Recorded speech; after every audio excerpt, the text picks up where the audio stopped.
बिस्मिल्लाहिर्रहमानिर्रहीम। अस्सलाम वालेकुम। सबसे पहले तो बहुत शुक्रिया उस प्यार का जो आप लोग मुझे सब्सक्राइब, फॉलो और शेयर की सूरत में दे रहे हैं। उम्मीद करती हूँ कि आप इसको मज़ीद बढ़ाएंगे। आज मैं अपना एक्सपीरियंस बयान कर रही हूँ। मेरा बहुत दिल चाह रहा था कि जो अभी पेपर पीएमएस मिनिस्टर कोटा को हुआ है तो मैं आपके साथ शेयर करूँ। ज़्यादा नहीं से 10 एमसीक्यूज़ उसके साथ थोड़ी डिटेल के साथ आपके साथ बयान करूँ कि paper was too much easy. बहुत इजी था और टेक्निकल था लेकिन इजी पेपर था।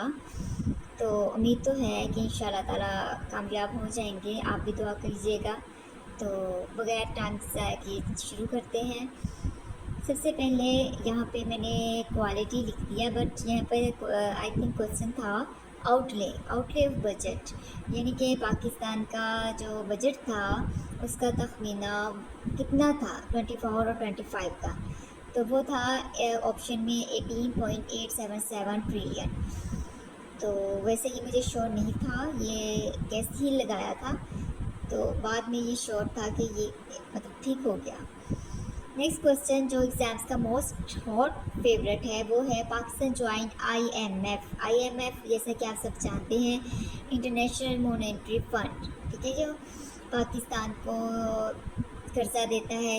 ये तो बच्चे को अब आईएमएफ के बारे में पता है कि हमारे आईएमएफ का क्या किरदार है पाकिस्तान की इकोनॉमी में। तो पाकिस्तान को जो ने ज्वाइन इसको किया था 1950 में। 1950 में एक और कॉपी पे नोट कर लें, 1950 में नेहरू लियाकत पैक्ट भी हुआ था। तो वो भी, ये भी एग्ज़ाम फेवरेट है, ये भी एग्ज़ाम में काफ़ी दफ़ा पूछा गया है। नंबर 3 पे था state bank of Pakistan started operation. कब ऑपरेट शुरू किया गया था? तो ये हमारे कायदे आज़म ने इसका इफ्तिताह किया था जुलाई 1 1948 को, और फिर उन्होंने काम करना शुरू कर दिया था। नंबर 4 पे था 18 amendment was passed under which president. 18 amendment से देखा जाए तो ज़्यादा मोहब्बत का इज़हार पाकिस्तान पीपल्स पार्टी ने किया था और उन्हीं के दौर में इसको ऑपरेट किया गया था। तो उस वक्त जो प्रेसिडेंट थे आसिफ अली जरदारी ने इनको किया था। फिर जैसा कि मैंने आपको एक प्रीवियस लेक्चर में बताया था कि पीपीएससी का फेवरेट जो टॉपिक है वो यूरोपियन हिस्ट्री है।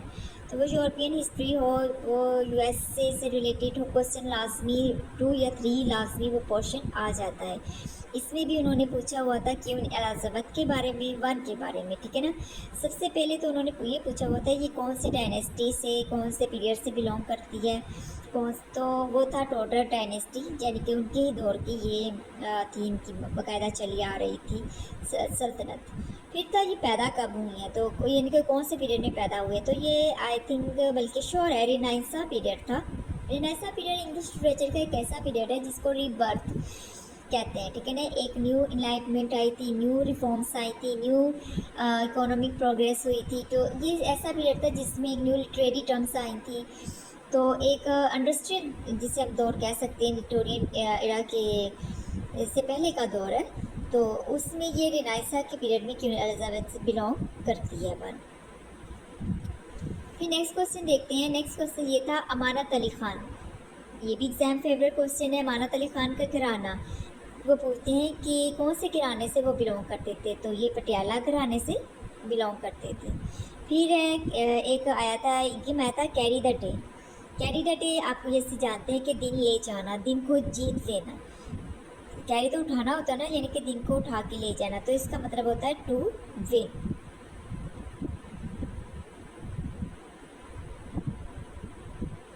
जी। उसके बाद थी एक प्रोवर्ब थी कि कंप्लीट करना है। People who live in glass houses, यानी कि जो लोग शीशे के ग्लास में रहते हैं, शीशे के बने घरों में रहते हैं, शुड नॉट थ्रो स्टोन्स। तो उनको चाहिए कि बाहर पत्थर मत फेंके क्योंकि उनका घर तो खुद ग्लास का, शीशे का बना हुआ है। ठीक है ना जी। तो ये आज के लिए इतनी ही काफ़ी है। उम्मीद करती हूँ कि आपको ये मेरी वीडियो पसंद आई होगी। तो सब्सक्राइब और शेयर और फॉलो करना मत भूलिएगा। तो इंशाल्लाह अब नेक्स्ट डेली मैं इसके क्वेश्चन आपसे शेयर करूँगी और फिर मैं बाकायदा इसको एसोसिएशन के साथ आपके साथ डिस्क्राइब करूँगी।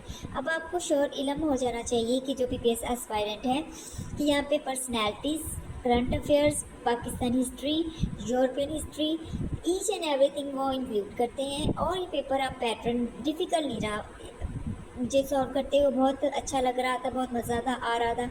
उम्मीद करती हूँ कि आपको भी ये बहुत अच्छा लगेगा जब आप मेरे मेथड से इसको समझने की कोशिश करेंगे। अपना ख्याल रखिएगा, जहाँ तक हो सके दूसरों के लिए आसानियाँ पैदा करें। अल्लाह पाक हम सब के लिए आसानियों वाले मामला पैदा करे। आमीन सुम्मा आमीन।